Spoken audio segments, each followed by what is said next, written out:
pessoal, tudo bem? Então, nessa semana que passou, a gente teve uma série de fatos internacionais importantes para serem acompanhados e analisados, e eu queria destacar alguns deles, né? A gente tem um mundo conturbado, né, com acontecimentos simultâneos em todas as partes, em todos os continentes. É difícil a gente acompanhar tudo, mas sempre tem aqueles acontecimentos que são mais impactantes para nós, né, que somos brasileiros e latino-americanos. A primeira questão que eu queria destacar é a frase, né, proferida pelo presidente Lula a respeito da Venezuela essa semana, né? O presidente Lula falou que o problema da Venezuela deve ser resolvido pelos venezuelanos. E ele foi seguido pelo chanceler Mauro Vieira, né, que declarou numa entrevista que o Brasil não deseja romper com a Venezuela e que, de fato, os venezuelanos devem resolver seus próprios assuntos internamente.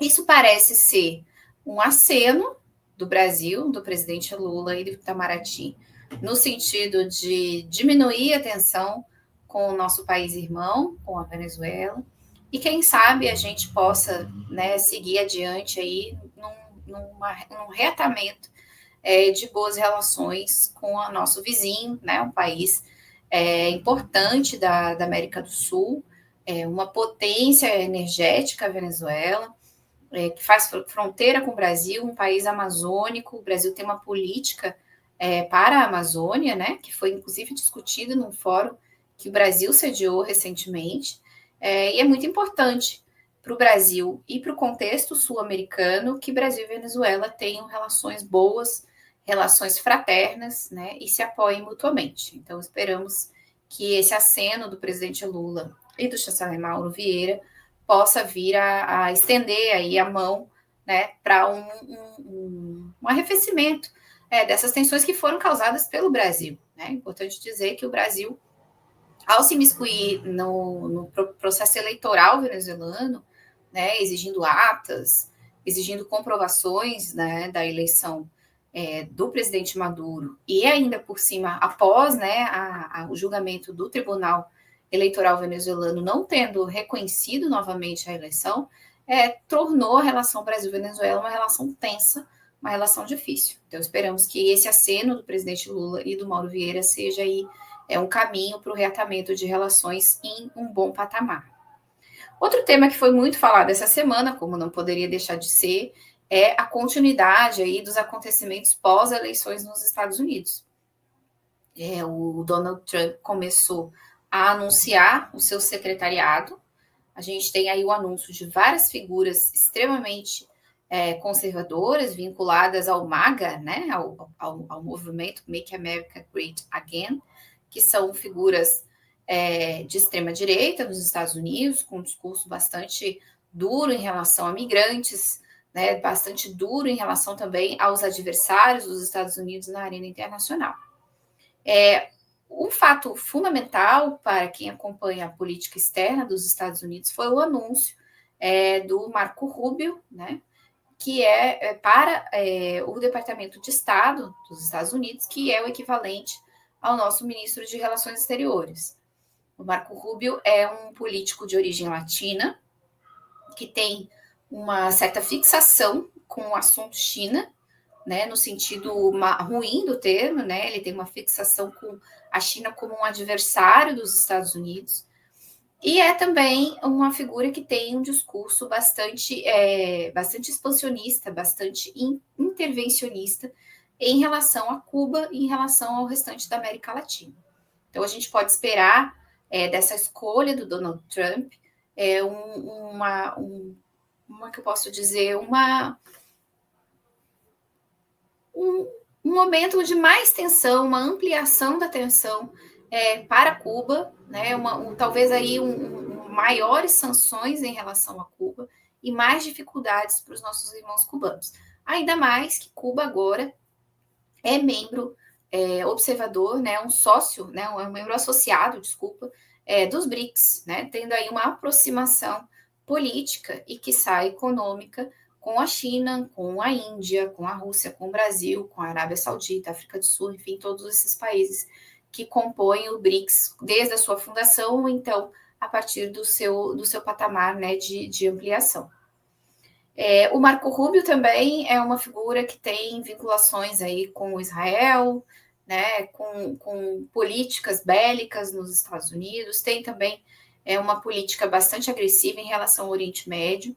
Então, de fato, a escolha do Donald Trump é uma escolha que busca o conflito, que busca a tensão, especialmente falando em América do Sul, América Latina e também China. Ao mesmo tempo, o Donald Trump anunciou políticos bastante hostis aos latinos para cuidar da questão das fronteiras dos Estados Unidos.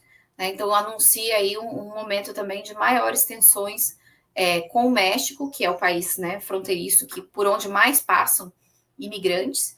E o Trump voltou a repetir as ameaças para o México com um tarifaço, caso o México não feche, né, não resolva o problema das suas fronteiras, da passagem aí de imigrantes ilegais. Essa semana a gente teve também, infelizmente, a continuidade das agressões de Israel sobre o povo palestino, né, continuam as agressões em relação à população de Gaza. Teve um episódio de um caminhão de ajuda humanitária que foi deixado passar e em seguida foi ateado fogo nesse caminhão. E no dia de hoje também eu vi isso aí, uma explosão muito forte num bairro próximo ao aeroporto de Beirute, no Líbano. Né? Então permanece a política expansionista e agressiva de Israel em relação aos países vizinhos, especialmente em relação ao Líbano. E para fechar, né, dando um pequeno girinho ali para o lado da Europa, a gente teve o desenrolar da crise que se instalou no governo alemão.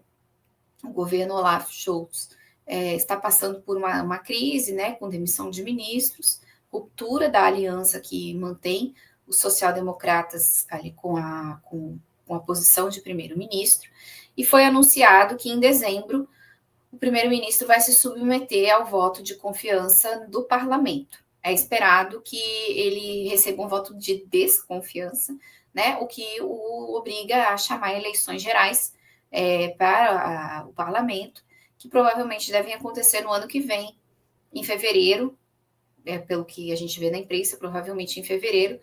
E os favoritos para as eleições alemãs no ano que vem são o partido da antiga chanceler Angela Merkel, que são os cristãos conservadores, e também a AfD, que é um partido de extrema-direita, que vem crescendo nas intenções de voto, e pelas pesquisas deve atingir aí 19% do eleitorado na Alemanha. Por que isso é importante, apesar da Europa estar tão longe, né, do outro lado do oceano? Porque há tensões envolvendo a relação da Alemanha com a União Europeia, especialmente no tema da guerra, né, da guerra da Ucrânia, e o envolvimento da Alemanha na aliança com a OTAN. Não é que os conservadores e a extrema-direita sejam pacifistas, né? Mas há uma divergência, tanto dos conservadores do partido da Angela Merkel, quanto da própria extrema-direita, em relação à permanência da União Europeia nesse alinhamento com a política externa estadunidense. A Angela Merkel, quando era chanceler da Alemanha, ela vinha já há algum tempo gestando no interior da União Europeia uma discussão sobre um exército europeu, né, que rivalizaria ou esvaziaria a participação militar dos países europeus na OTAN. Caso Donald Trump venha a cumprir a sua promessa de esvaziar a OTAN no sentido de envio de recursos, né, e também retirada de efetivos militares, o que é muito difícil que aconteça, mas ele vem anunciando isso, né, e haja aí uma reorientação da política dos Estados Unidos para o conflito entre a Ucrânia e a Rússia, pode ser que também essa virada, ao mesmo tempo, na Alemanha, leve a um enfraquecimento da aliança atlantista na Europa. Claro que isso é assunto, né, para um próximo programa, né, para o próximo vídeo, e a gente vai ter que seguir acompanhando o que vai acontecer nas eleições alemãs, mas esse é um fato importante e que merece atenção de todos nós que nos interessamos aí pelos temas da paz no nosso mundo. É isso. Até a próxima sexta aí, o Sebra Paz deve lançar um novo vídeo, com outro camarada também trazendo suas opiniões, e um resgate da conjuntura semanal para o canal do Sebra Paz.